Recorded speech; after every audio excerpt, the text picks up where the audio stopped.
The crisp night air held a silent tension, a prelude to the storm about to break. What happens when a decorated black detective, exhausted from a grueling shift, becomes the very target of his own department's ingrained bias? It begins with a tense standoff, quickly escalates with a crowd armed with cameras, and culminates in a shocking truth, all captured in real time. Detective Jordan Hayes, every muscle protesting after an unforgiving 12-hour shift, stepped out of his car.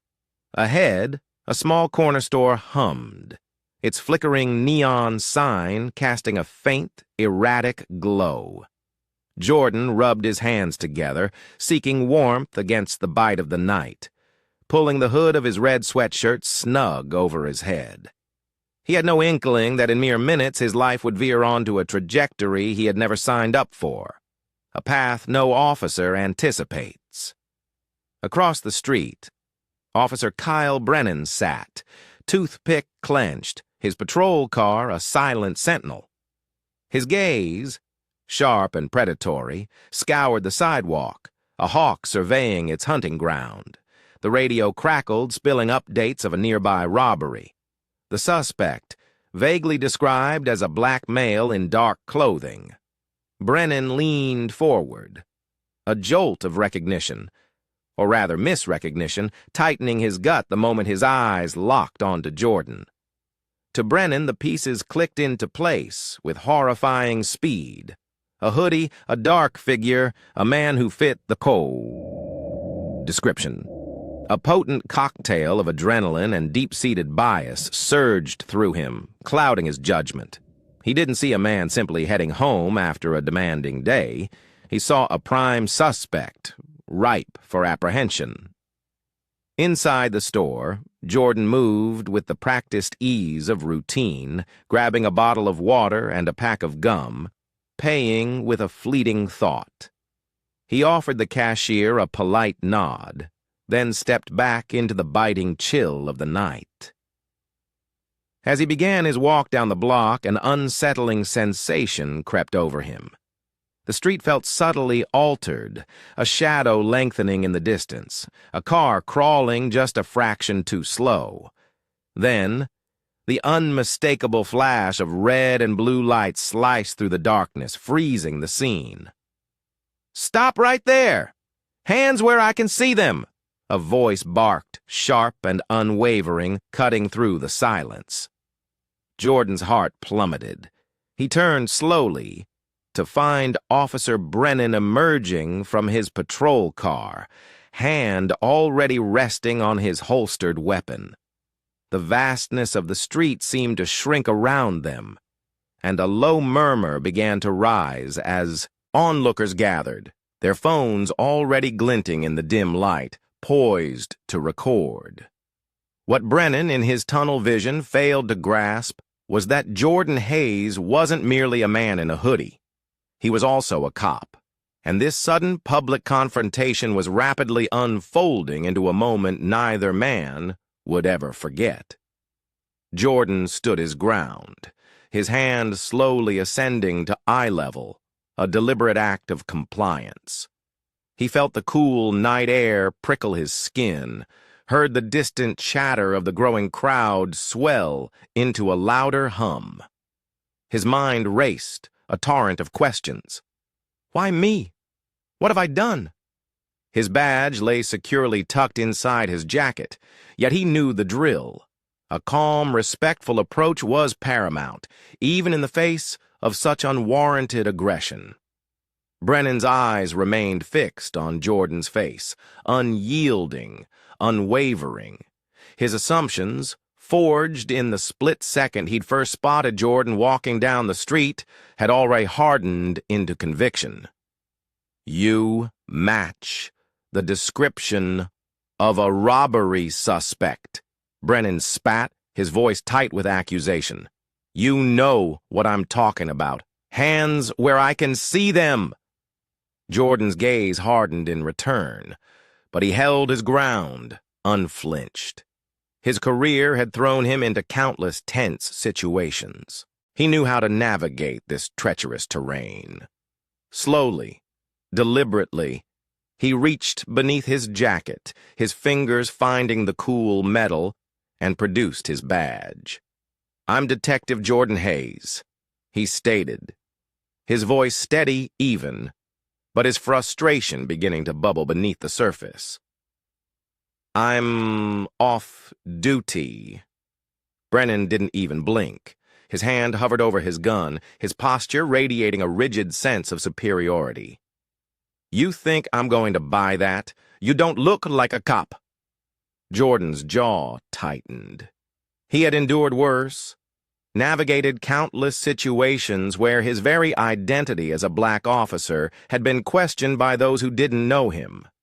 But this time, it was different. This time, he was being falsely accused in his own neighborhood by someone who, by virtue of their shared profession, should have known better, should have recognized the subtle signs. "I'm telling you the truth," Jordan replied, a steady calmness in his voice, an unwavering resolve. "I'm a cop." He lifted the badge again, holding it clearly, his eyes locking with Brennan's, striving to penetrate the fog of suspicion. He needed to get through to him to make him see, but Brennan wasn't listening. His judgment had been entirely eclipsed by his own ingrained biases, and he had no intention of backing down. Jordan could see it, stark and undeniable, in the officer's eyes. This was no longer about a suspect. It was about control. The small cluster of people that had gathered began to murmur, their phones raised, already pointed their way. The scene was slowly, inevitably, transforming into a public spectacle. They had witnessed this before, variations of it playing out on these very streets.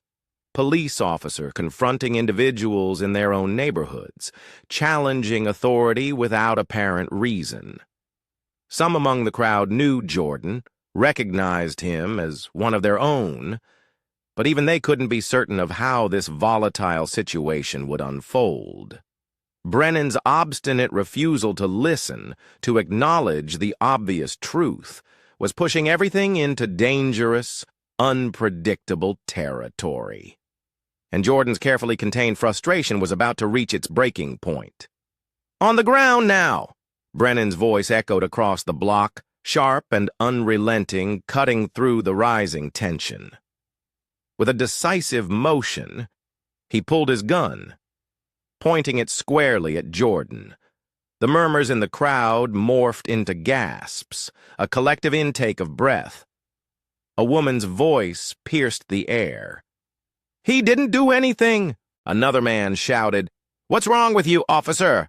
Phones were now raised even higher, capturing every minute movement, every loaded word. Jordan, despite the weapon pointed at him, raised both hands higher, maintaining his stance, calm but unyielding, firm in his defiance. His voice, remarkably, didn't waver. "I'm Detective Hayes. I've already told you. I'm on your side."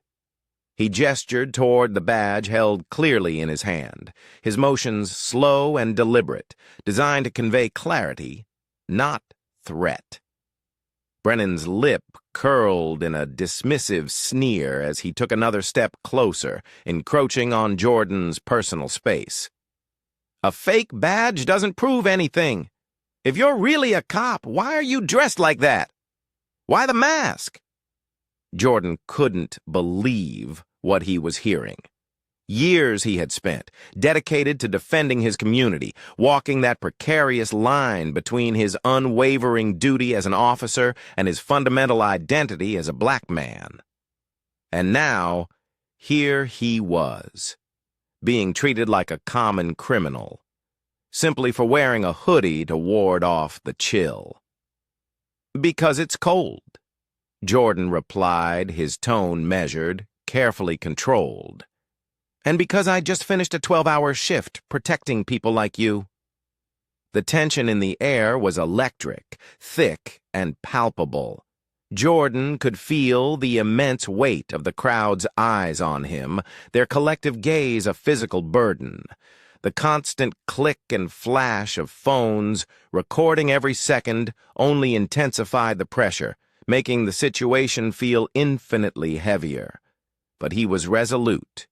He would not lose his composure, not here, not now. "I don't want this to escalate," Jordan stated firmly, his voice cutting through the murmurs of the crowd, a calm assertion in the rising storm. "But you need to lower your weapon. I'm not armed and I'm not your suspect." The crowd, their anger beginning to simmer, started to close in, forming a tighter circle around the two men. "We're all watching!" one man yelled, his voice carrying clearly. A few others chimed in, their shouts growing louder, urging Brennan to back off, to de-escalate. But Brennan, now feeling cornered, his authority openly challenged, refused to budge. His face twisted in a volatile mix of arrogance and insecurity. He turned toward the crowd, barking at them to step back, to disperse. Jordan seized the fleeting moment. "If you're going to arrest me, do it. But you'd better be sure, because everyone here is filming this. And when they see you made a mistake, it won't just be me you'll have to answer to." Brennan faltered, a flicker of doubt crossing his face as he glanced at the array of phones pointed directly at him. His grip on the gun loosened almost imperceptibly, yet the defiant fire in his eyes remained undimmed. The situation, however, was far from resolved. Brennan wasn't ready to relinquish his perceived authority, and the distant wail of sirens cutting through the night like a blade confirmed that backup was already on its way, growing louder with each passing second. The tension on the street thickened, palpable, as more squad cars screeched to a halt, disgorging additional officers. The crowd, emboldened by their growing numbers and the omnipresent cameras, didn't retreat. Instead, their voices swelled, a collective roar demanding accountability. Jordan stood his ground, his arms still raised, his mind racing through the countless scenarios he'd witnessed unfold far too many times. How these moments could spiral catastrophically out of control when cooler heads failed to prevail. He took a deep, steadying breath, fighting to maintain his composure. 3 officers emerged from the newly arrived squad cars, their faces a mix of confusion and mounting concern. They quickly assessed the volatile scene. Brennan, gun drawn, shouting, a man in a red hoodie, hands raised, calm but resolutely defiant, and a crowd visibly on edge, their anger simmering. "What's going on here, Brennan?" one of the officers asked, stepping closer, his tone a mix of demand and inquiry. "This man matches the description of a suspect from a robbery earlier tonight?" Brennan snapped, his voice taut with a defensive urgency. "He's refusing to comply." Jordan's voice broke through, steady and firm, cutting through Brennan's agitated claims. "I'm Detective Jordan Hayes. I've identified myself multiple times. My badge is in my hand. This is a misunderstanding, and it's escalating unnecessarily." The other officers exchanged uneasy glances, a silent acknowledgement of the gravity of the situation. One of them, a sergeant with an air of quiet authority, stepped forward, her sharp eyes darting between Brennan and Jordan, taking in the entire chaotic tableau with practiced precision. "Brennan, lower your weapon," she ordered, her voice devoid of negotiation. "He could be lying," Brennan protested, his voice rising, a desperate attempt to cling to his narrative. "And if he's not?" the sergeant shot back, her voice carrying the full weight of her authority, but with a subtle, unmistakable edge of frustration. She then turned her gaze to Jordan, her expression softening infinitesimally. "Detective Hayes, do you have any additional ID?" Jordan carefully reached into his jacket pocket, his movements slow and deliberate, designed to avert any further misunderstanding. He pulled out his department-issued ID card and extended it to the sergeant. She examined it closely, her eyes scanning the details, then turned back to Brennan, her face set. "Brennan," she said, her voice low and controlled, a final unequivocal command. "This man is who he says he is. Stand! Down!" The crowd erupted in a cacophony of shouts, some cheering the sergeant's decisive action, others still demanding answers, justice for the scene they had just witnessed. Brennan hesitated, his grip tightening almost imperceptibly on his gun, as though relinquishing it would strip him of all control, all authority. Finally, with a visible struggle, he lowered the weapon, his face a contorted mask of anger and profound humiliation. Jordan exhaled slowly, the immense weight of the moment pressing heavily on his shoulders, a silent testament to the tension that had just dissipated. But he wasn't done yet. "Sergeant, I want this incident documented," he stated, his voice firm but calm, utterly resolute. "Everything that happened here. There's a crowd full of witnesses and cameras to back it up." The sergeant nodded, a silent acknowledgement of the undeniable truth in his words. "We'll handle it," she assured him. She then turned to Brennan, her tone sharp, authoritative. "You, on the other hand, have some serious explaining to do." But while the immediate threat had passed, the profound impact of what had just transpired was only beginning to unfold. The sergeant stepped closer to Brennan, her voice dropping just enough to convey the full gravity of the moment without the crowd overhearing. "You've crossed a line tonight," she said firmly, her eyes fixed on his. "This isn't just going to go away." Brennan, his face flushed with a toxic mix of anger and embarrassment, barely managed a guttural response. His hands trembled noticeably as he finally holstered his weapon, the stark reality of the public humiliation and professional fallout beginning to truly sink in. Around them, the crowd's voices surged, now an undeniable unified force. "You thought you could get away with this?" someone shouted, their voice laced with indignation. "Not today!" Another chimed in, the sentiment echoing through the throng. Jordan adjusted his stance, lowering his hands but keeping his badge prominently visible. His breathing had steadied, but the raw edge of frustration still lingered, a bitter aftertaste. He met Brennan's gaze, holding it for a moment longer than strictly necessary, a silent challenge.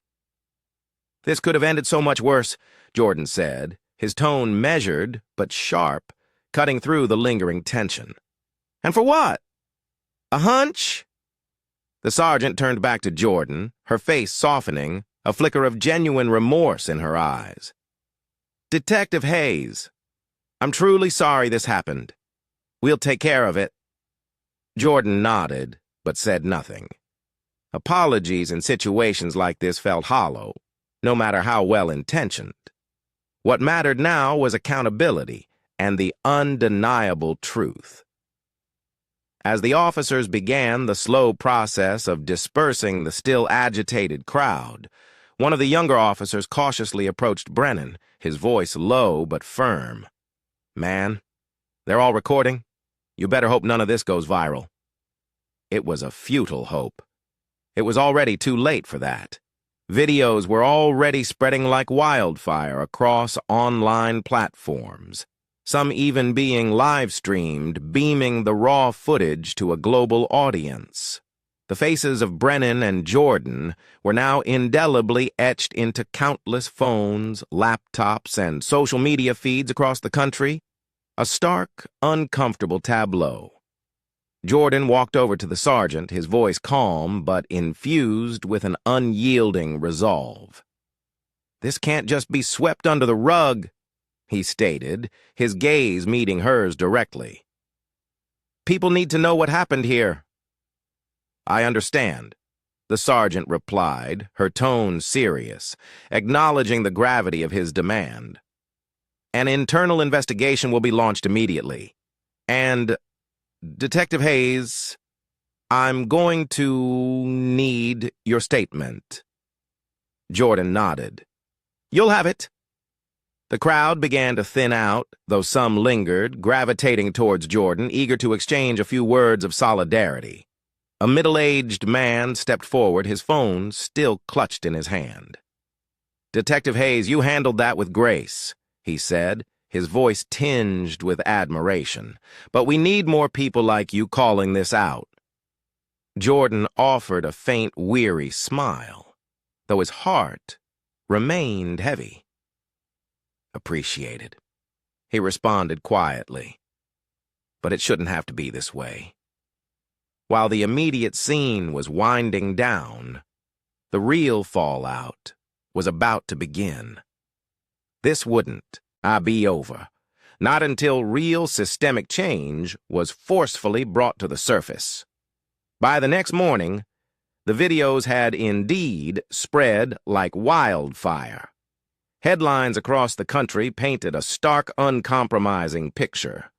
Plainclothes black detective held at gunpoint by fellow officer. The raw, unfiltered footage was unavoidable, plastered across major news outlets, dominating social media feeds, even dissected on morning talk shows. Every angle of the harrowing encounter was analyzed, dissected, and debated, igniting a fervent national conversation. Jordan sat at his kitchen table, a cup of coffee growing cold and untouched in front of him. His phone buzzed non-stop, a relentless stream of messages from colleagues, long-lost friends, and countless strangers, all offering a deluge of support. But for every message of solidarity, a caustic comment online questioned his actions, his authority, even his humanity. He clicked the television off, leaning back, the sheer weight of it all pressing down on him. He hadn't sought this spotlight, but now it was here, glaring and relentless, dissecting his life for public consumption. The department moved swiftly, if superficially, to mitigate the burgeoning damage. Officer Brennan was placed on administrative leave pending an investigation, a measure many felt was a mere slap on the wrist. Outside the precinct, public protests erupted, community leaders demanding not just accountability for Brennan, but sweeping systemic change within the force. Jordan, with a heavy heart, reluctantly agreed to an interview, sitting down with a local journalist. She asked him what the experience had taught him. He paused for a moment, gathering his thoughts before answering. It taught me that the badge doesn't make you immune to prejudice, he began, his voice steady, reflective. It taught me that even when you're part of the system can still turn on you. The interviewer nodded, her face solemn, absorbing his words. And what do you hope comes out of this? She pressed. Jordan leaned forward slightly, his voice firm, unwavering. Accountability. Not just for Brennan, but for every officer who lets bias cloud their judgment. We can't build trust with the community if we keep tearing it down in moments like this. The department held a press conference shortly after, with the chief of police promising a full review of the incident and a much-needed overhaul of bias training. Yet, promises like these had been made before, countless times, and the public, weary of unfulfilled pledges, wasn't quick to forget. For Jordan, the days that followed were a complex mix of relief and profound frustration. While some people hailed him as a hero, a beacon of integrity, others accused him of overreacting or worse, playing the victim for personal gain. He knew, deep in his core, that the truth wasn't about heroism or victimhood. It was about doing what was undeniably right, even when it was utterly exhausting, even when it drew unwanted scrutiny. One evening, Jordan visited a local community center, a vibrant hub where young kids and teens gathered. A boy, no older than 12, approached him, his eyes wide with recognition. "Are you the guy from the video?" the boy asked, his voice tinged with a youthful curiosity. Jordan knelt down, meeting the boy's gaze levelly. "Yeah, that's me," he affirmed. "Why didn't you get mad?" the boy pressed, his voice filled with genuine wonder. Jordan offered a faint smile, a hint of the weariness he carried. "Because getting mad wouldn't have helped," he explained softly. "Sometimes staying calm is the strongest thing you can do." The boy nodded slowly, as though absorbing a profound lesson, the words settling deep within him.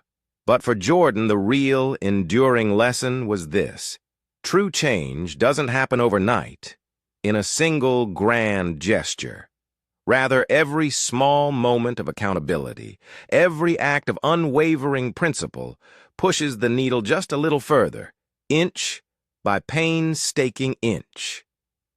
A week later, Jordan sat on a park bench, watching the sunset paint the sky in fiery hues as the city hummed faintly in the background. The incident with Brennan had left him profoundly drained, both physically and emotionally, but it had also ignited something new within him. A fierce, unwavering determination to use his voice, his experience, for something far greater than himself. He thought back to the boy at the community center and the innocent yet piercing questions he'd asked. In that child's curiosity, Jordan saw the future, a generation that could grow up learning to do better, to treat others with genuine respect and empathy, regardless of preconceived assumptions or ingrained biases. He picked up his phone, the screen glowing softly, and began to type, crafting a post for the department's official social media page. This wasn't just about one isolated moment or one egregious mistake, he wrote. It was about the choices we make every day, whether to act on fear or to take a crucial step back and think. I want to thank everyone who stood up, recorded what happened, and demanded accountability. Change starts with us, and we owe it to our communities to do better. Let's keep pushing for justice, one step at a time. He hit send, leaning back against the park bench. The road ahead was undeniably long, paved with challenges, but he knew, with a quiet certainty, that he wasn't walking it alone. The moral of this story is simple, yet profoundly impactful. Accountability matters, and true change begins with confronting uncomfortable truths. It's not enough to merely wear a badge or claim good intentions. Our actions in every moment define us. So as you reflect on this narrative, ask yourself, what assumptions do you carry, perhaps unknowingly? How can you actively challenge those assumptions within yourself? And most importantly, how can you become an integral part of the change that cultivates a fairer, more compassionate world for all?